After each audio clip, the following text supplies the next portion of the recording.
totally not show your breasts, or, oh my God, she should totally not do this. Just stop. Just stop. Because if you're doing that, it's because you're doing it to yourself. When women are hateful to me, it doesn't take me any time to go, well, a woman who hates herself. If someone's lashing out and hating me, it is spilling over. The venom is spilling over from their inner hate. So what's in essence needing to happen, we need to heal ourselves. We need to love ourselves. And I don't care, like, if you're out doing things in misaligned ways to get attention, you're trying to get every man's attention, you're trying to get all the women's attention, you're trying to get everyone to love you, and you want to be popular, it's not going to satisfy you. I'll save you time. It will never fulfill you to have. Look, go read a biography by someone famous. I read Madonna's biography one time. She had such wounded little girl issues from her mother dying, and she wanted the whole world to love her. And she became really famous, and she freaking worked her ass off to get everyone to love her. But at the end of the day, it was never satisfying to her. She needed more. I need more money. I need more power. I need more love. You know why? Because when that wound is inside, nothing will fill it. Nothing. You will never heal an internal wound by external things, ever. So I say this to all of you today with love, including, I hope some of the people that have shamed me are listening. I really do. Because if you're listening, there's a chance you can heal it. If you're deciding that, oh, I won't listen to anyone who speaks truth, I won't listen to anyone who's in their power because I feel more comfortable around people in poverty consciousness and lackful consciousness. I feel more comfortable being surrounded by women that are victims and they're wounded, playing, the martyr, then go do that. But if you're listening, I encourage you to start owning your power. I encourage you to start loving each other, loving the women. Don't compete with each other. Go heal your inner child stuff. If you sense that you're competing with a woman and you're trying to mess with her, go and tune into that in yourself. Own it right away with that awareness. Don't ignore it and pretend, oh, it's not my problem. I think people need to start rectifying things. And not just I think. My angels tell me this. Humans will benefit when they start to rectify their misalignment. So let's say somebody does something hateful to somebody and they feel badly about it. You can't hide from yourself. Your own consciousness is there all the time. It's always telling you there could be power, and I'm here to mirror that alignment. And those that are ready are like, woo, Tanya, you are totally speaking my language, and I so want to be where you are, but I don't need to take you out to get there. I still want to own that power, but I don't need to take it from you. I understand that I need to step into my alignment like you're doing. I need to listen to my angels like you're doing. I need to meditate every day like you're doing. Spend time in nature like you're doing. I need to pull away from the world when it's freaking insane like you're doing. And that is what I'm here to teach and mirror. It's not that you're going to take it from me. You love my life. You love my happiness. Don't try to take it from me because you will not get happiness. And this is something we need to learn because wounded ones will try to take it from you. They'll want to take your man, your money, your position, and they're never going to be satisfied because they'll get it and they're like, oh, damn it, I'm still hungry. You're always going to be hungry because you need to learn to love yourself. That's simple. Okay. So is anybody commenting or anything that you guys want to share? Share away. Nope. Okay. But give them the phone number. 518-919-518-9773. Call in if you have any comments. Yes, do please call in because I'm serious. I feel like this conversation is not something that's just happening to me. And so I would love to hear what you have to say about it. But I do hope today's show actually really lit a fire under you, but not in a fire of destruction, but a fire of passion, a fire of courage. It takes a lot of courage to roar and move like a lion on this journey. And it takes no courage to be a sheep. It takes no courage to blend into the background and to just be a sheep, being herded around and being told what to do. That takes no courage. It takes nothing of you. It expects nothing of you. But to have the courage to speak and to expose yourself and to be transparent and to be powerful and to go against the flow. Sometimes everyone's flowing this direction and it's out of alignment. Then go the other direction And I am a soul that I have gotten very comfortable with walking alone because I know I'm not alone. I'm with my spirit guides all the time. They are with me. And some of you, if you feel like your movie's shaking and that there's a mass of people going in this direction and they're expecting you to follow them or else, have the courage to walk the other direction and roar like a fucking lion. You are here to be lions. That is what's going to change the world. It's not going to be by being sheep anymore. So I'm going to read this. This card's actually very symbolic. And I read it to Cindy recently because I had a dream the night I got back from camping of an elephant. And this elephant, it was really vivid dream. And I was holding this baby elephant. And I remember just putting my hands on its heart.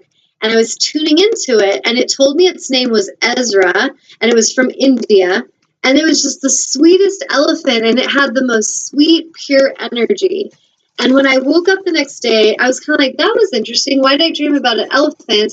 And then a person on Facebook had mentioned a post about how elephants have been used in battle. This literally happened the morning I woke up from the dream.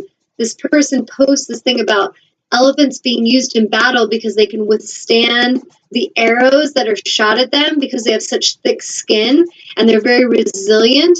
And I was just like, are you shitting me? Like the irony of the synchronicity. And then I drew the card of elephant, and I'm going to show you what that looks like. And it's from my deck of the Secret Language of Animal Oracle cards by Chip Richards, which I really love these. If you're into animal totems, this is a great deck. And here's what it represents. Elephant represents honor, empathy, responsibility, and cooperation. Think about what today's show topic has been about. Let's show each other honor, have empathy towards each other, be responsible, have integrity, kindness, and show cooperation. Work together, not against each other, together. So here's the message. A wave of floodwaters rushed through a native village, leaving destruction and chaos in its wake. Hours before the event, a group of elephants pulled their chains up from the ground and trumpeted people to safety of a hilltop. Hours later, these same elephants wade through the rubble, retrieving children and struggling survivors, bringing order back to the village. Think of that symbol. These elephants are like the guardian spirits. They are like the energies like myself. These are like the spiritual warriors. They come here to help. They come here and they move through dangerous situations and low vibrational experiences to help. And we need to start loving them. Like Superman. Stop trying to kill Superman. Realize he's here to help humanity. Stop trying to kill him. Like, we need to start realizing, don't compete with them. Don't compare to Superman. Try to take him out because you're threatened of him, because you've got wounded child issues. Love Superman. And Superman is a symbol. There's supermen, superwomen on this planet. They're here to help. And they're here to help humanity. Start honoring them and working with them instead of trying to take them down. That's my advice. Okay. Highly sensitive and socially connected, elephants have much to teach us about the power of community and the gift of cooperation. Largest of the land mammals, they share a similar gift of altruism, intelligence, and gentle power as their oceanic counterparts, the whale. To the Chinese, elephant brings happiness, longevity, and good luck. To the Hindu, elephant is vibrantly expressed as Ganesh, the god of good fortune, protection, and blessing upon all new projects. Elephants have one of the most closely knit and loyal societies in the animal kingdom. They communicate across great distances through low-frequency sounds beyond human perception, much like whales, and through an ancient language shared in the vibrations of their stomping feet. They live together for 60 to 80 years, and females only ever lead the herd when they die. During the female pregnancy, which lasts 22 months, she selects several babysitters to help her care for her and her young one when it arrives. In an elephant herd, if one of the members becomes sick, others will bring it food and protect it until it is healthy again. If it dies, the herd becomes very quiet, grieving their loss. They will dig a shallow grave and cover the elder with dirt and branches. Even herds that come across the remains of an unknown elephant will pause at the grave and show respect. There are many stories of elephants developing deep friendships with other animals, rescuing each other and other species and humans from danger. With the largest brain of all land animals, elephants have a highly developed sense of self, spatial awareness, and emotional maturity. They commonly share profound levels of humor, compassion, and cooperation, creativity, playfulness, and companionship with others. So think about like the essence of, hey, it's 555 right now.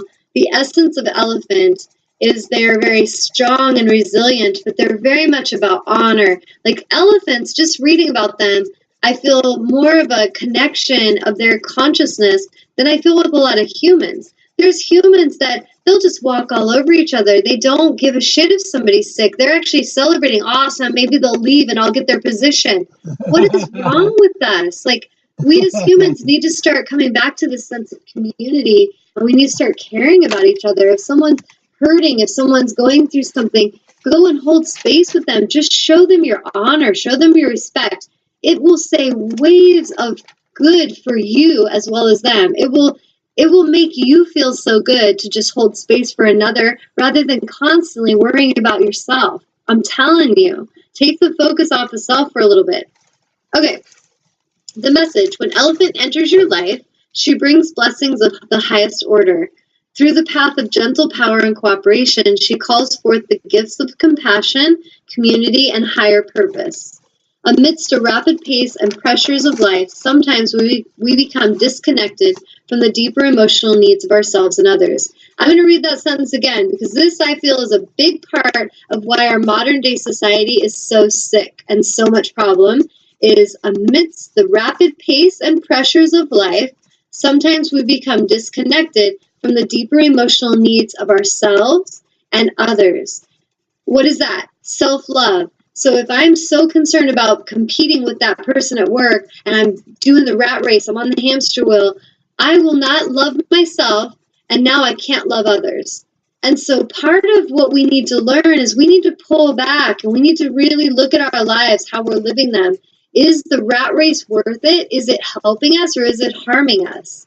And if we can pull back and kind of feel the way that we're here to move in the world, the way that we're here to recreate this world, we can do it in ways that move with more honor and more fluidity, in ways that honor ourselves and will also honor others. Self-love leads to shared love with others. You see that?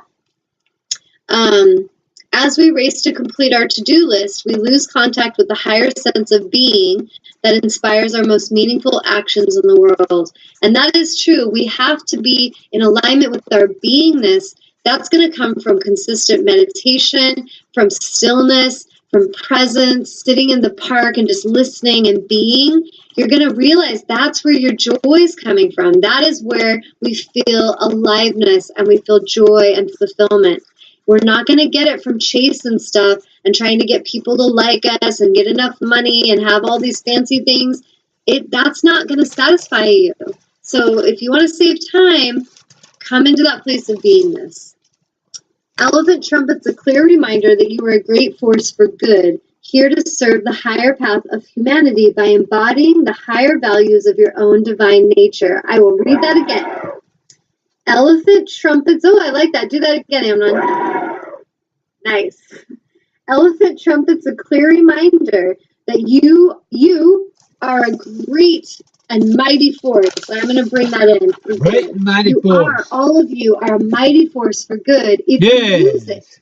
Here to serve the higher path of humanity by embodying the higher values of your own divine nature, aka spiritual alignment. There is a such thing. You have to come into that place of embodying your alignment, your divinity, in order to do this. If you don't do that work, you're not going to be that greater power of good. You're most likely going to be a part of the problem. What do you choose, humans? That's what it comes down to. What do you choose? Let's see. The time is now to trust your higher purpose and to find powerful ways to live with an open heart in the world.